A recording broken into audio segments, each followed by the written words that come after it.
Assalamualaikum dan salam sejahtera bersua kembali dalam channel Malay Table. Okey, untuk tampilan kali ini saya terus bawakan lagi sekeping duit nilai muka RM10, RM10 yang telah dikeluarkan pada tahun 1967 ataupun dengan lebih tepat dikeluarkan ataupun telah dikeluarkan pada 12 Januari 1967 bertanda tangan Gamno Bank Negara kita yang kedua iaitu Tun Ismail Ma'ali lah, dengan tulisan RM10. Okey. Untuk lebih jelas saya terangkan secara ringkas spesifikasi teknikal lah. Duit ini panjang dia ataupun panjang dia adalah sekitar 133 mm dan lebarnya adalah 180 mm. Maaf sahabat.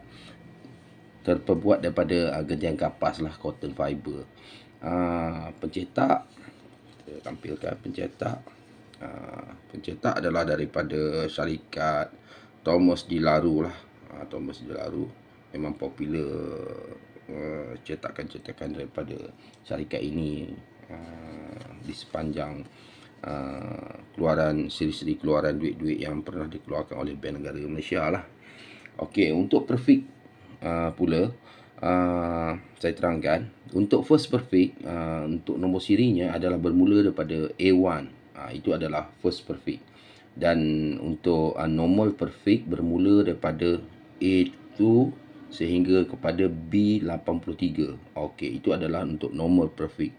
Dan manakala untuk last perfect dia bermula daripada B84. Okey, dan berakhir juga pada B84 untuk last perfect. Manakala untuk duit gantian adalah replacement note, bermula dengan nombor siri Z1 lah, Z1. Okey, itu adalah perfect yang telah diterbitkan ataupun telah dikeluarkan oleh pihak bank negara lah. Okey, bagi duit ini sebenarnya saya nak terangkan seperti biasalah nilaian jual beli yang berlaku dalam dunia numismatik untuk dijadikan rujukan secara ringkas ataupun secara sekali lalu oleh sahabat-sahabat yang baru menceburi ataupun yang baru berjinak-jinak dalam dunia numismatik. Lebih senang pemain-pemain baru ataupun penghobi-penghobi yang baru nak berjinak-jinak dalam dunia pengumpulan wang-wang lama. Okey, itu yang lebih penting untuk saya ceritakan bahawa nilaian jual beli ini berlaku di dalam dunia numismatik. Sebelum ni ramai yang bertanya kepada saya di mana nak jual, berapa harga. Untuk keterangan bagi kita untuk menjual duit-duit lama ini sahabat semua. Sahabat, dia sebenarnya untuk kita jual, sebenarnya kita boleh jual di kedai-kedai numis yang terdapat di negara kita lah. Boleh rujuk, boleh kita Google. Tetapi sebenarnya apabila kita menjual di kedai-kedai numis, kita perlu tahu bahawa tawaran harga yang diberi oleh pihak seller, penjual ataupun kedai adalah berdasarkan keuntungan yang akan mereka ciptakan juga. Maknanya mereka mengeluarkan modal, ada risiko yang perlu mereka tanggung. Jadi di situ mereka akan membeli dengan harga yang tidak terlalu tinggi dan juga tidaklah terlalu rendah. Tetapi untuk mencapai angka ataupun target jualan yang kita kehendaki, selalunya lebih baiklah kita menjualnya di dalam platform-platform online ataupun kedai-kedai online. Sahabat-sahabat boleh menjualnya di dalam contohnya platform Shopee ataupun Carousel ataupun Mudah. Jadi benda-benda ini sahabat kena faham. Okey. Sebagai contoh, untuk nilaian duit RM10 yang berada di hadapan kamera ini, saya boleh anggarkan dengan kondisinya yang setakat yang ada di hadapan ni, saya boleh kategorikan dia adalah berstandard fine saja ataupun good saja. Jadi untuk nilaian jual belinya adalah rendah. bagi nilai yang jual beli untuk standard yang agak baik, yang very fine ataupun very good, saya boleh kategorikan ataupun saya boleh anggarkan harganya adalah sekitar 120 sehingga kepada RM300 sahabat. Mungkin dalam sekitar itulah, antara kalau very good. Kita boleh letaklah dalam 140 lah. 140 ke RM300 tanpa ada apa-apa pensijilan lah. Dengan keadaan duit yang bersih, yang mungkin ada hanya kesan-kesan lipatan sahaja tanpa ada kerosakan-kerosakan yang major ataupun kerosakan yang nyata. Bagi duit yang berada di hadapan kamera sekarang sahabat, saya boleh kategorikan ia hanyalah berstandard ataupun berkualiti good saja, fine.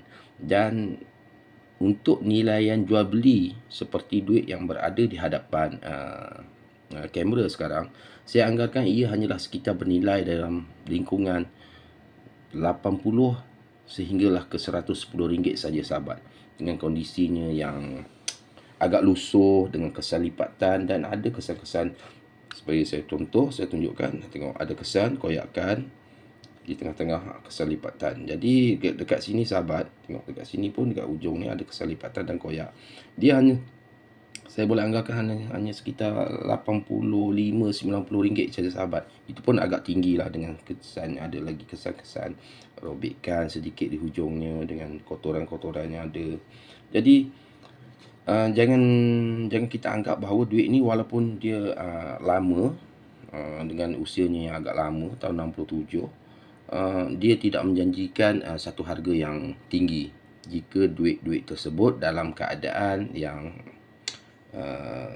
kualitinya ataupun grade-nya rendah. Jadi sahabat kena faham ciri-ciri sesekeping duit-duit lama ini untuk dinilaikan. Jadi ini perlu ada dalam minded kita, sebab terlalu ramai yang bertanya kepada saya dan menyangkakan duit-duit lama ini bernilai ribuan ringgit. Ya, ada yang bernilai ribuan ringgit, tetapi mempunyai keistimewaan tertentu lah, seperti dengan kualitinya yang bersih, dengan nombor sirinya yang mungkin lebih menarik, dengan mungkin ada kolektor yang mendambakan ataupun menginginkan duit-duit perfect awalan ataupun first perfect ataupun perfect terakhir, last perfect, ataupun mungkin juga yang menjadikan ia lebih tinggi mungkin dari segi replacement note yang terhad, yang dikeluarkan oleh pihak bank lah, bank negara. Jadi benda-benda inilah yang memainkan peranan dalam menentukan harga yang tinggi dalam sesekeping duit-duit lama ini.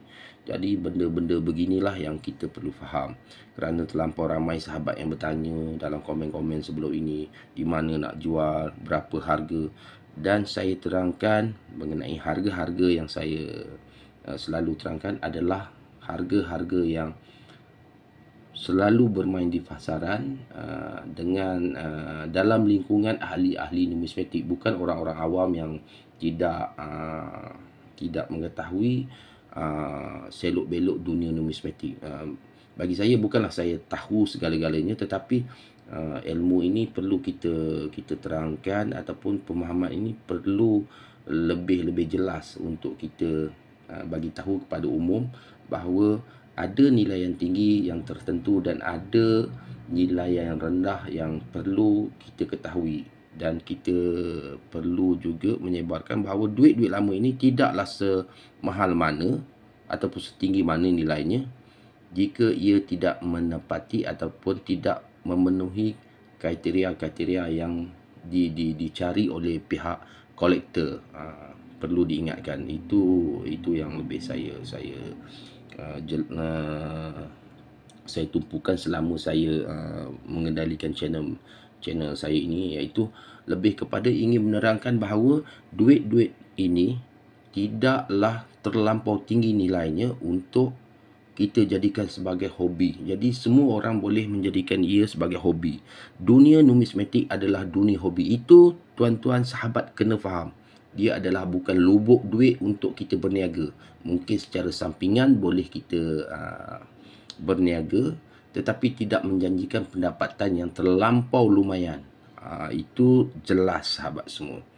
Okey, saya akan bawakan lagi penerangan-penerangan ringkas. Mungkin saya akan ulang sekali lagi, 2 kali lagi, 3 kali lagi, dia akan di video-video akan datang, supaya setiap orang ataupun setiap sahabat-sahabat, setiap orang awam yang menonton video ini ataupun yang yang video-video yang saya publishkan ataupun saya keluarkan untuk dalam channel YouTube saya ini, akan lebih menyedarkan sahabat-sahabat semua bahawa kita semua boleh menjadi seorang penghobi duit-duit lama dengan kadar yang sederhana, dan kita juga boleh menjadikannya sebagai pendapatan sampingan, tetapi bukan dalam satu bentuk mengaut keuntungan yang berlipat kali ganda. Mungkin ada di pusat-pusat lelongan awam yang meletakkan harga duit ini tinggi dan lumayan kerana ada kriteria yang boleh meletakkan nilaian duit tersebut di tahapnya. Itu perlu kita terus mencari ilmunya. Jadi saya secara asasnya saya faham. Jadi untuk itu saya nak bawakan pemahaman ini kepada sahabat-sahabat semua ataupun tuan-tuan semua, bagaimana kita kita untuk kita menjadi penghobi dalam dunia numismatik. Okey. Itu sajalah untuk kali ini, penerangan secara ringkas, bukan ringkas lah, agak panjang untuk video ini. Tetapi semoga ianya dapat memberikan kefahaman yang lebih jelas kepada sahabat semua. Sekian dahulu, semoga bermanfaat untuk semua. Jangan lupa like, komen dan subscribe untuk terus menyokong channel saya di masa hadapan. Sekian, terima kasih dan Assalamualaikum.